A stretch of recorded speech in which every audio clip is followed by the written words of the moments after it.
Bien. Ahí está.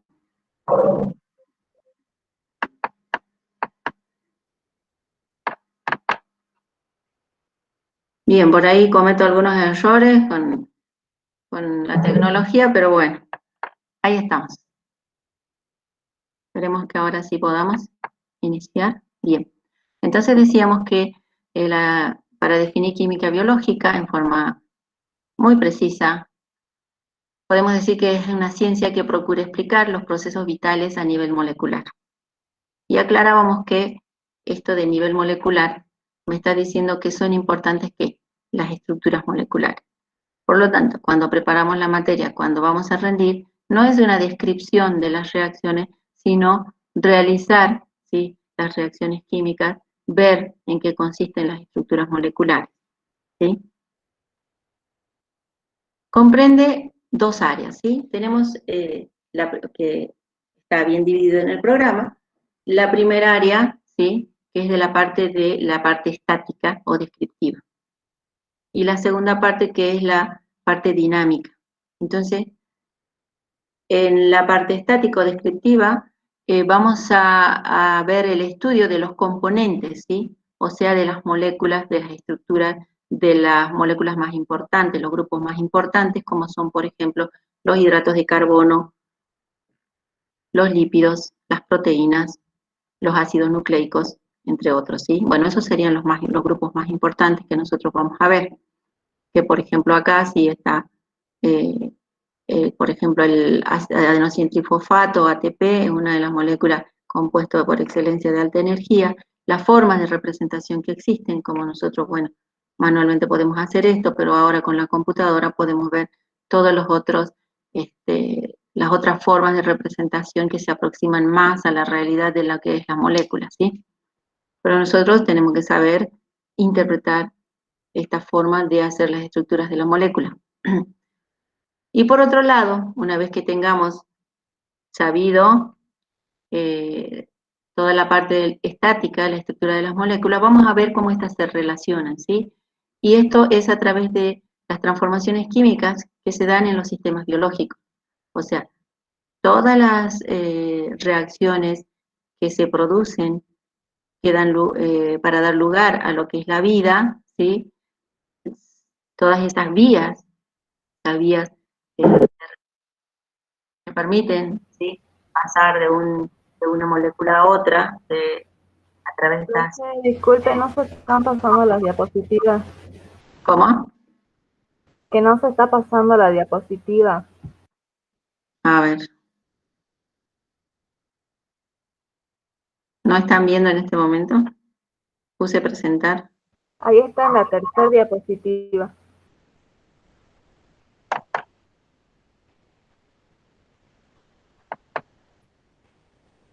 ¿Ahora? Ahí está en la No, primera. no acepta el modo presentación, por lo visto.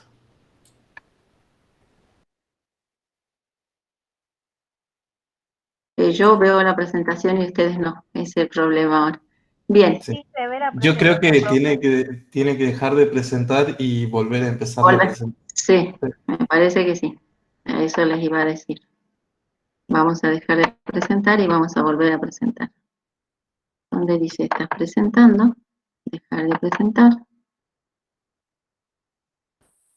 Profe, otra opción es que directamente ponga compartir toda la pantalla. A ver, vamos a ver si ahora da resultado y si no, ahí estamos. Si no, me guiarán ustedes. Voy haciendo no sé cuántos cursos ya, pero no.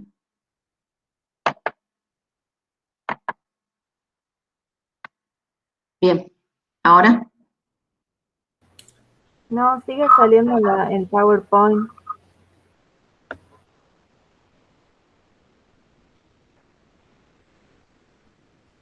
¿No acepta la presentación? Si no, tiene que poner en compartir toda la pantalla. Ahí me mató, no sé dónde es compartir toda la pantalla. Cuando usted elige en presentar, ahí le salen 3 opciones. Tiene que seleccionar la que dice toda la pantalla. Estás presentando, dejar de presentar.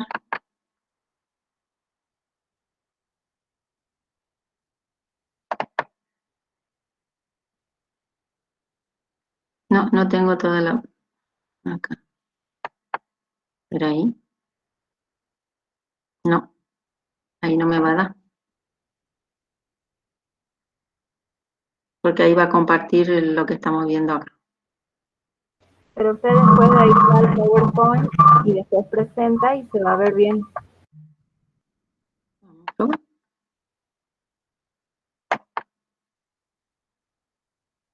No me deja compartir. Pongo compartir y no me deja compartir. Aprieto donde dice compartir y no me deja compartir.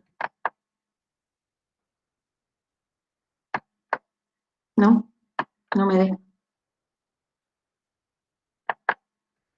Qué raro, nunca, siempre hago lo mismo, digamos, para todas las presentaciones. Pongo una ventana, pongo el PowerPoint y pongo compartir. Claro, lo que se veía el Power, pero no se cambiaba la diapositiva. A ver, ahora me parece que sí. Veamos.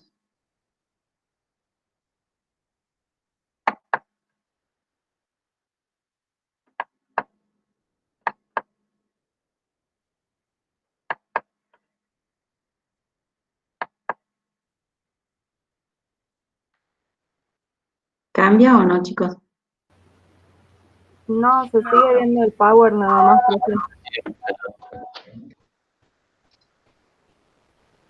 Si no, directamente pase A desde ver, ahí. pongamos desde acá, a ver. Desde el principio, ¿dónde está?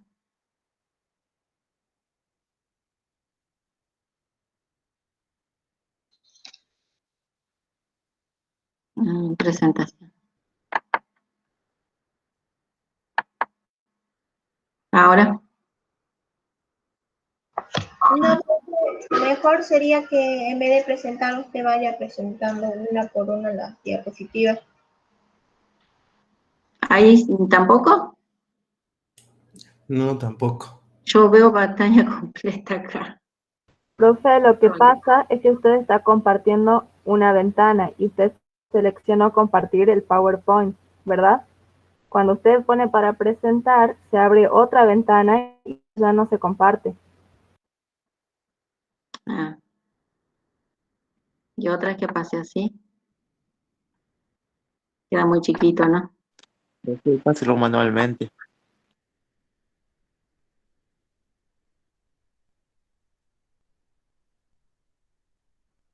Ay. Siempre paso así, todas las clases las di así, digamos, o sea, paso, pongo la presentación y presento. Nunca me pasó esto.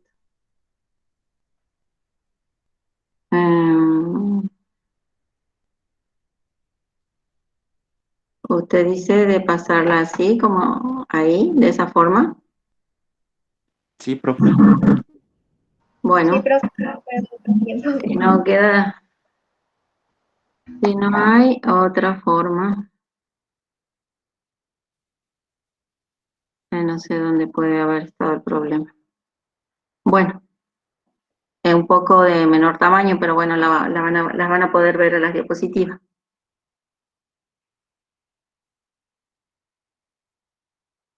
Bien, entonces vamos a ver si estamos cumpliendo con todo lo que estaba preparado. Habríamos hablado de la forma estática, ¿sí? De las presentaciones de las moléculas, que ustedes ya lo vieron en las químicas anteriores, solo que aquí vamos a ver los grupos más importantes. Y luego en la parte de la bioquímica dinámica, o sea, la química biológica en realidad sería dinámica, investiga las transformaciones químicas, o sea, cómo pasa una molécula de una estructura a otra a través de la actividad de enzimas y coenzimas, y todas esas vías de transformación que se producen en las moléculas luego pueden ser desarrolladas y transcriptas a lo que se denomina un mapa metabólico. Entonces los mapas metabólicos, nosotros el objetivo de la materia va a ser poder interpretar esos mapas metabólicos. Bien, y acá como para ilustrar, sí, sobre la importancia de lo que ustedes están viendo, vemos acá la estructura de una semilla y vemos por qué está constituido cada uno de esas estructuras que componen a una semilla. Y por ejemplo, ahí me habla de que la cáscara y el pericarpio está constituido por celulosa y hemicelulosa, que es lo que conocemos como fibra. Y bien, la celulosa y la celulosa es uno de los, pertenece al grupo de los hidratos de carbono, ¿sí? Luego tenemos la capa de la leurona, que me dice que es rica en proteínas, ¿sí? Vamos a ver proteínas nosotros, ¿sí? Luego el endosperma, ¿sí? El endosperma que principalmente está constituido por almidón en su mayor parte, y bueno, el almidón es otra macromolécula que pertenece al grupo de los glúcidos que vamos a ver ahora. Ya sabemos que podemos llamarlos glúcidos, hidratos de carbono o azúcares, con esos nombres los vamos a encontrar en las diferentes bibliografías. Y bueno, el germen, esta parte que es lo que se encuentra más constituido por una mayor cantidad de proteína y lípidos, ¿sí? Ahí aparece el grupo de los lípidos, que es otro de los grupos importantes que nosotros vamos a ver. Entonces, luego yo había puesto una diapositiva aquí como para, solo era para mostrar un error que había, que se repetía, ¿sí? Por ejemplo, acá decía azúcares y aquí decía carbohidratos, ¿sí? Es lo mismo, azúcares o carbohidratos. Esto he bajado todo de internet. Entonces, solo un error, nosotros sabemos que los carbohidratos es lo mismo que los... Está repitiendo, digamos, una información. Y también para hablar de la importancia de los hidratos de carbono, por ejemplo, en los cultivos, como se trata de la caña de azúcar, de donde se obtiene la sacarosa, ¿sí? La sacarosa es un disacárido. Entonces, es importante que nosotros sepamos toda la constitución, ¿sí?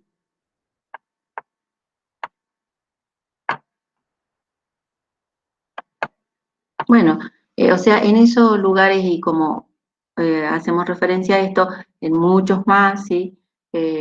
Muchísimos más, prácticamente ya todo lo que tiene vida está constituido por estas moléculas, entonces solo para hacer referencia a algunos que a ustedes les puede llegar a interesar, ¿sí?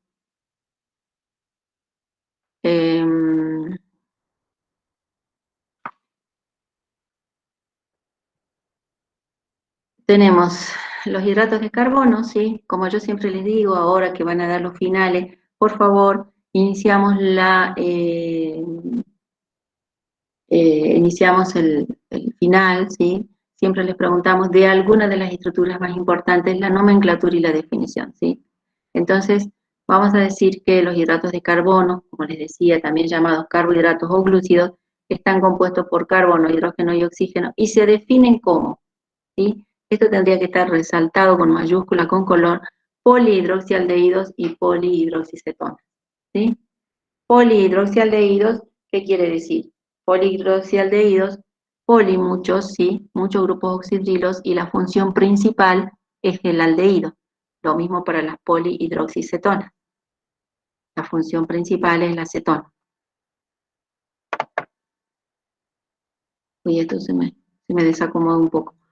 La clasificación, según la complejidad de la molécula, sí podemos clasificarlos en monosacáridos o azúcares simples, en oligosacáridos y en polisacáridos.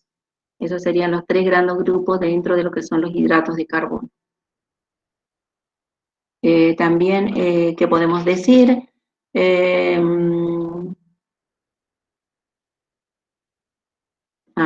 Yo quiero pasar con el y no puedo. Bueno, los monosacáridos o azúcares simples están formados solo por un polihidroxialdehído o polihidroxicetona, ¿sí? Eso sería, por ahí uno les pregunta, hay alguien que quiere ingresar a la teórica. Por ahí uno les pregunta, ¿sí? crean la definición de monosacáridos y es eso, simplemente sí, los monosacáridos son los que están constituidos o están formados por un solo polihidroxialdehído o polihidroxicetona, o sea, son la base, son la estructura fundamental. Y bueno, ¿cómo se los obtiene cuando se hace la extracción de estas moléculas y luego se los purifica? Se obtienen como cristales de color blanco, que son solubles en agua, y tienen sabor dulce. La mayoría tienen sabor dulce, ¿sí? Y el monosacárido de mayor importancia, ya que está presente en varios, ahí está, ya lo podemos ver.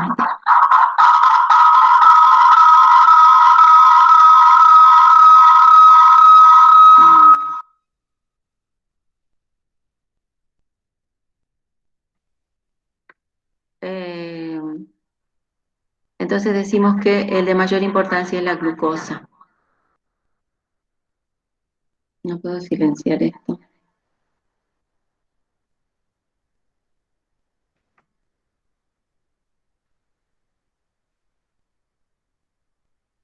Y luego tenemos los disacáridos.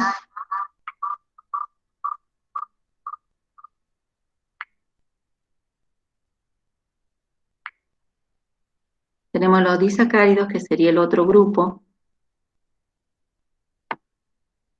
que pertenecería y estaría dentro de lo que son los oligosacáridos, ¿sí? Entonces tenemos los oligosacáridos, que ya estarían compuestos por la unión de los monosacáridos, de 2 a 10 monosacáridos, ¿sí? Cuando se unen van a dar lugar a la formación de lo que son los oligosacáridos. Dentro de los oligosacáridos tenemos los disacáridos, o sea, los disacáridos son los que están compuestos por 2 monosacáridos, ¿sí? Y los trisacáridos sería por 3, y los tetrasacáridos por 4, y así.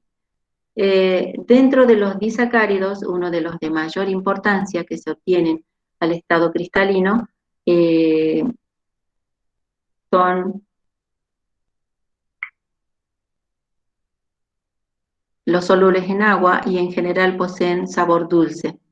Entonces, cuando pensemos en disacárido, pensemos en la sacarosa, pensemos en el azúcar. Entonces, nosotros es fácil ya describir, ¿sí?, cómo es el azúcar, todos conocemos el azúcar común, que es la sacarosa, y vemos que son solubles en agua y que poseen sabor dulce en general. Entonces, de ahí ya uno puede hacer una definición basándonos en lo que conocemos.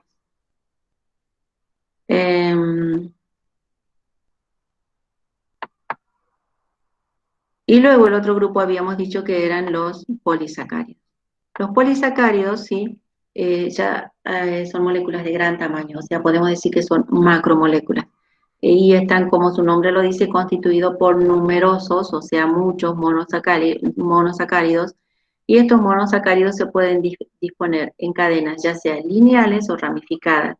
Y esa unión, ya sea lineal o ramificada, esas uniones son muy importantes porque es lo que van a dar la característica a estos polisacáridos, ¿sí? Van a hacer la diferenciación entre ellos, tanto en función como en estructura, ¿sí? Entonces, en general decimos que son compuestos amorfos, son insolubles en agua e insípidos. ¿Y en quién pensamos? ¿Sí? Como ejemplo de un polisacárido, en el almidón, ¿sí? Y el almidón vemos, ¿sí?, que cumple esta descripción. Es amorfo, ¿sí?, o sea, es insoluble cuando nosotros lo ponemos en agua, disolver, tenemos que elevar la temperatura para disolver, y son insípidos porque si nosotros probamos, ¿sí?, alguna vez el sabor del almidón, capaz que ustedes sí lo hicieron, vieron que no tiene sabor a nada, es insípido por eso. En cambio, como hablábamos de los monosacáridos y los oligosacáridos, son dulces en general. Bien, eso sería en cuanto a la clasificación con la que nosotros trabajamos, ¿sí? Luego podemos hablar de cómo se los nombra, cuáles son las terminaciones que se usan para nombrar a los glúcidos, ¿sí? Y entonces tenemos que los monosacáridos en general podemos decir que se distinguen porque tienen la terminación osa, o sea, el sufijo es osa. y el grupo de los aldehídos, por lo tanto, son aldosas, ¿sí? El grupo de las cetonas se llaman cetosas, ¿sí? Entonces, ese es el sufijo que se utiliza. El grupo de los aldehídos aldosas, el grupo de las cetosas, del grupo cetón, de la función cetona, son cetosas. Y con el número de carbonos, ¿sí? Entonces hablamos de si tiene 3 carbonos, si la molécula tiene 3 carbonos, ahí estamos hablando de triosas, tetrosas, pentosas, hexosas, según el número de carbonos. Ahora, si nosotros combinamos esas dos nomenclaturas entre la función principal y el número de carbonos, y tenemos, por ejemplo, un hidrato de carbono que tenga una función aldehído y 6 carbonos, decimos que es una aldohexosa. Si, por ejemplo, tenemos un hidrato de carbono que tiene una función cetona y 5 carbonos, decimos que es una cetopentosa. ¿Sí? Bueno, esa para nombrar, ¿sí? La forma de nombrar, esa es la nomenclatura que se utiliza, ¿sí? Para los monosacáridos. Bien. Otra cuestión a tener en cuenta, ¿sí? Cuando hablamos de los monosacáridos, se los clasifica, se los organiza, ¿sí? Se hace una sistematización, de tal manera de que se clasifican como que los primeros monosacáridos, o sea, son los más simples, ¿sí? Serían las triosas, y a partir de ahí se van por sucesivos agregados de los grupos carbono, hidrógeno, oxidrilo, o sea, el grupo de un carbono unido a un hidrógeno y a un oxidrilo, van a ir aumentando en tamaño, ¿sí? Entonces, podemos decir que las triosas más simples, las primeras de este grupo de hidratos de carbono, son el gliceraldehído y la dihidroxiacetona, ¿sí? El gliceraldehído, que es una molécula que tiene 3 carbonos, 1, 2, 3 carbonos, ¿sí? Y la dihidroxiacetona, que tiene también 1, 2, 3 carbonos. Entonces serían triosas, ¿cierto? Pero aquí vemos que esta tiene la función aldehído. Entonces esta es una aldotriosa, conocida con el nombre de gliceraldehído. Y esta que es una cetotriosa, porque vemos acá el grupo ceto, ¿sí? De la cetona, 1, 2, 3 carbonos, cetotriosa, es la dihidroxiacetona, conocida como dihidroxiacetona. Esos son los más simples, y a partir de esto se van a desarrollar, como dije, por agregados, ¿sí? De el grupo carbono, hidrógeno, oxidrilo en la cadena lineal, la función alcohólica, el agregado de esto va a dar lugar a la formación de los diferentes hidratos monosacáridos. Son sustancias reductoras, ¿sí? Al tener grupo aldehído, estas son sustancias reductoras.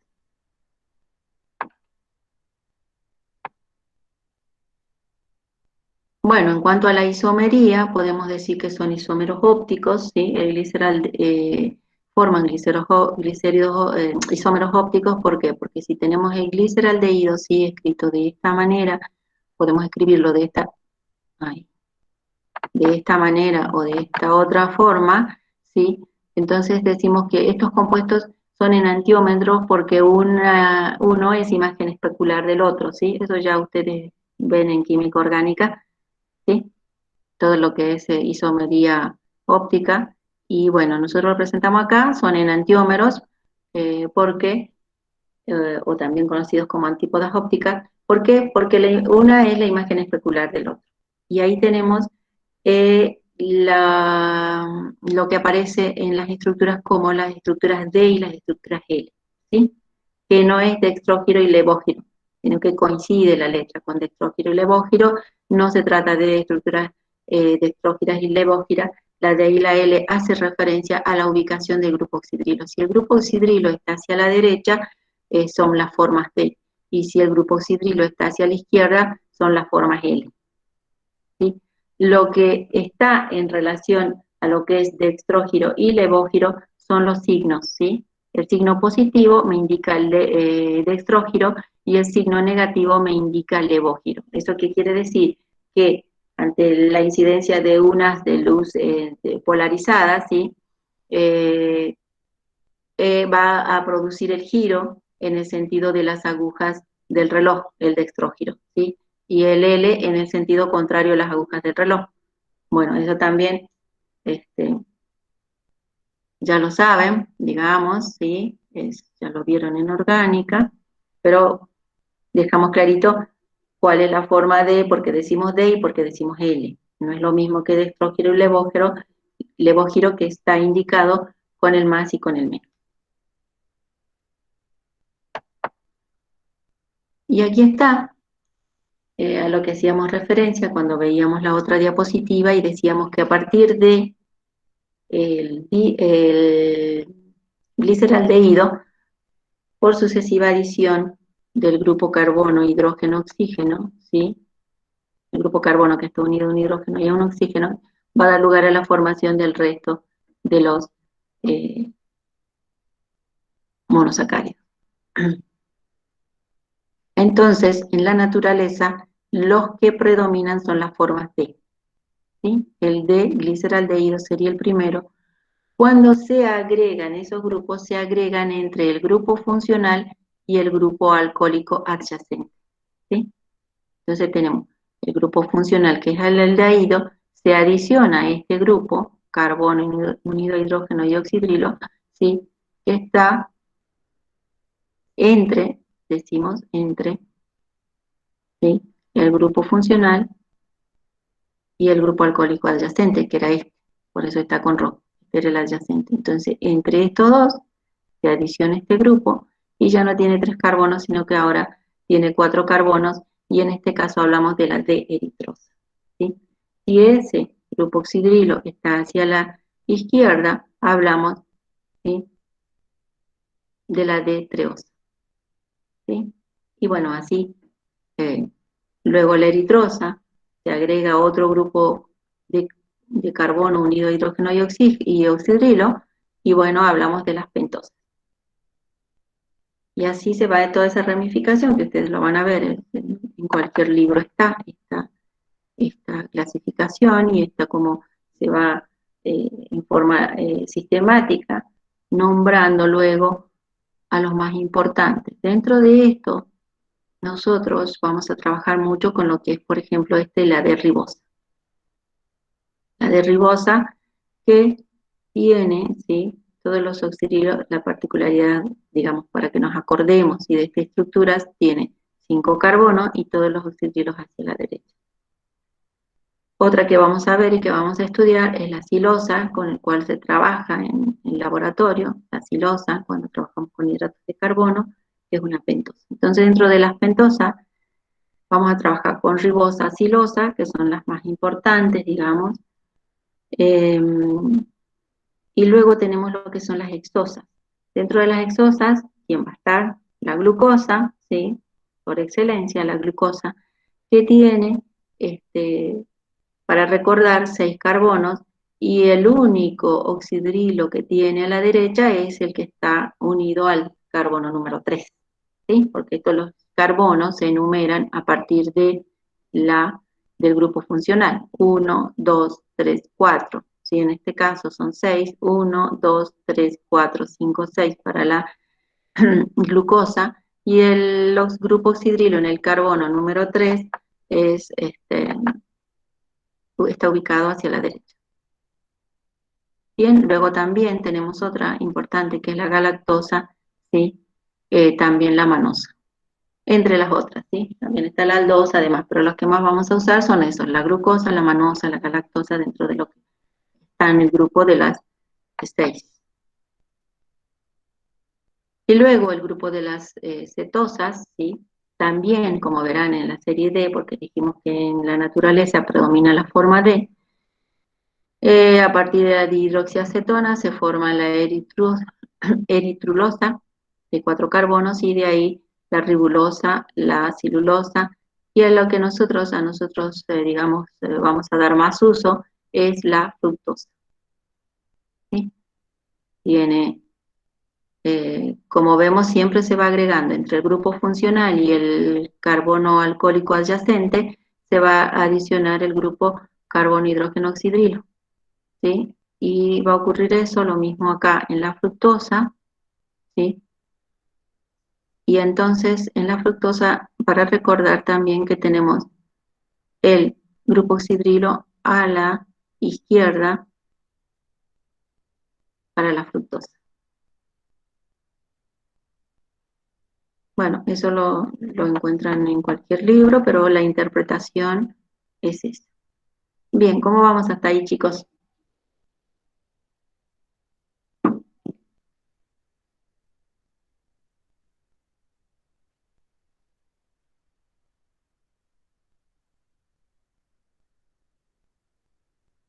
Bien, ¿Sí? profe. Bien, bien, Bien, profesora. bien. Bueno, esa es la base que quiero que lo interpreten bien porque es como que cuando nos enseñan las vocales, ¿ves? Nos enseñan las vocales para luego enseñarnos las consonantes y recién las palabras. Bueno, esto es lo mismo. Primero tenemos que aprender estas estructuras básicas para luego poder interpretar cómo se relacionan entre ellas las moléculas. Ah, no, este es el que tengo que bajar. Qué mal que no haya podido compartir. Luego tenemos, sí, cuando hablamos de los monosacáridos, de interés, de cómo se forman las estructuras cíclicas, porque hasta ahora venimos presentando todo lo que son las estructuras lineales, y en la naturaleza los hidratos de carbono se encuentran en su forma cíclica. Entonces, las estructuras cíclicas se forman, ¿sí? A través de una unión tipo hemiacetal, que es el resultado de la reacción entre el aldehído o cetona y el alcohol. ¿Sí? Entonces vemos cómo, uy, acá está mal.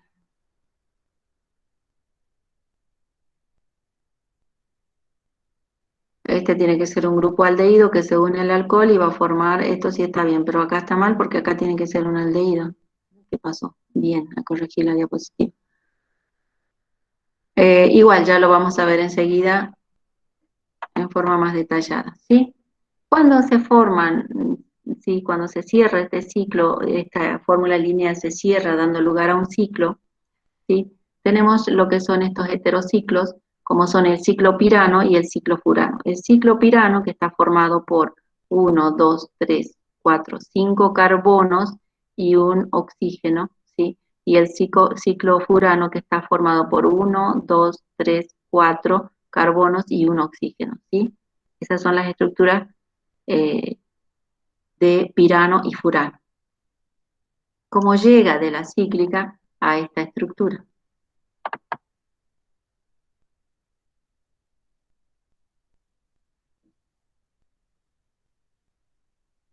Bien, entonces tenemos la estructura cíclica, la estructura lineal o de Fischer para la ribosa.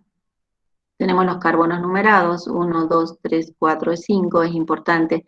Esta forma de escritura, que si bien a veces decimos, bueno, ¿para qué voy a poner las uniones, ¿sí? Las uniones covalentes entre los carbonos o las uniones covalentes entre los grupos oxidrilos? Es que tiene que ser escrita así, no puedo escribir moléculas volando, tienen que llevar, digamos, las uniones, se tienen que respetar las uniones, se tiene que respetar la numeración y luego sí, ya podremos ir simplificando, sintetizando y sin escribir carbonos y demás, ¿sí? Bien, aquí vamos a ver cómo a partir de lo que decíamos, ¿sí? Una formación de una unión hemiacetálica da lugar a la formación de la molécula en su forma cíclica. La función aldehído, acá, bien, la función aldehído, este grupo carbonilo, no carboxilo, este grupo carbonilo presenta, ¿sí? Debido a las características, ¿sí? Que tiene el oxígeno a ser un elemento muy electronegativo, la densidad, ¿sí? De este enlace, la densidad negativa está sobre el oxígeno y la densidad positiva sobre el carbono. Acá está mal, chicos. Esta densidad positiva no se da en el protón, sino que se da en este carbono, porque está implicada este enlace doble, ¿sí? Entonces, esta flechita está mal, no se une al hidrógeno, sino que se une al carbono. Al tener acá una densidad negativa y acá una densidad positiva, permite que de este grupo oxidrilo, que es el penúltimo, ¿sí?, se disocie el protón reaccionando con este oxidrilo y con este oxígeno, dando lugar a la formación de este oxidrilo, ¿sí? El oxígeno, al quedar con su carga negativa, ¿sí?, se une al carbono que está con densidad positiva, ¿sí?, formando esta unión hemiacetálica, ¿sí? Este protón no interviene en la reacción, se mantiene unido al carbono, ¿sí? Es este protón. Entonces acá esta flechita está mal. Tendría que ingresar al ChemSketch, que ahora ya lo conseguí para poder modificar esto, ¿sí? Bien.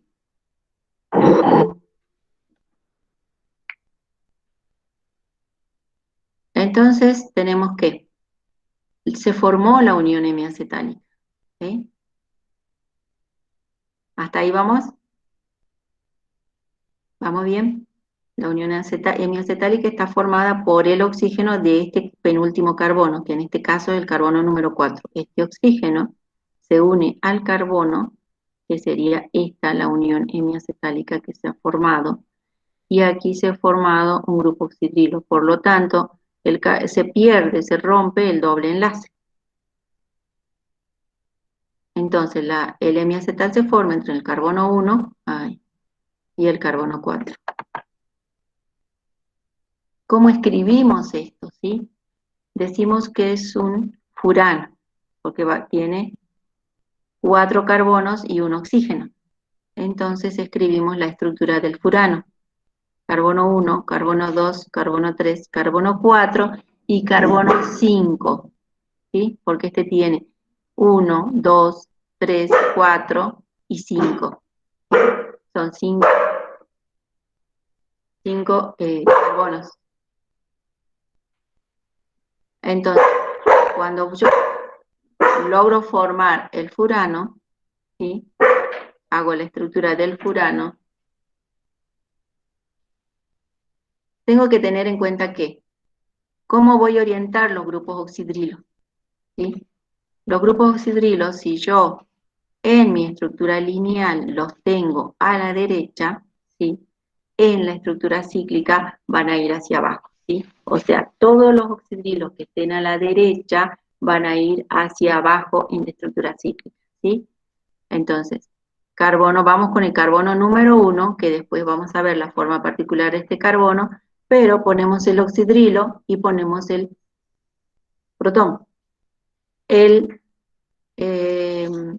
carbono número 2, vemos el carbono número 2, tiene el oxidrilo hacia la derecha, hacia la izquierda un hidrógeno, ponemos el oxidrilo abajo, hidrógeno arriba, lo mismo en el carbono número 3, hacia abajo, hacia arriba, carbono número 4 no tiene oxidrilo porque se formó la unión hemiacetálica con ese carbono, y finalmente el carbono número 5 que queda, ¿sí?, con sus uniones como está. Entonces, todo lo que está a la derecha va hacia abajo y todo lo que está a la izquierda va hacia arriba, ¿sí? De esa manera queda la estructura cíclica bien escrita. Si a mí me dan la lineal, puedo escribir la cíclica. Si a mí me dan la cíclica, puedo escribir la lineal, deducir la lineal. El carbono número 1, en este caso, sí, el carbono número 1, si yo escribo el oxidrilo hacia abajo, estamos hablando de una estructura alfa. Si el oxidrilo se encuentra arriba y el hidrógeno abajo, ¿sí?, es la forma beta. Esa es la diferencia entre las alfa y las beta. Bien, les propongo, ¿sí?, para que en un momento de distensión, ¿sí?, les propongo hacer la fórmula lineal para la glucosa y luego la cíclica para la glucosa, ¿sí? Y me lo muestran a cámara a ver cómo les va, ¿sí? bueno, ahí les doy un tiempito para que puedan desarrollar y ver si vamos interpretando bien esta parte, ¿sí?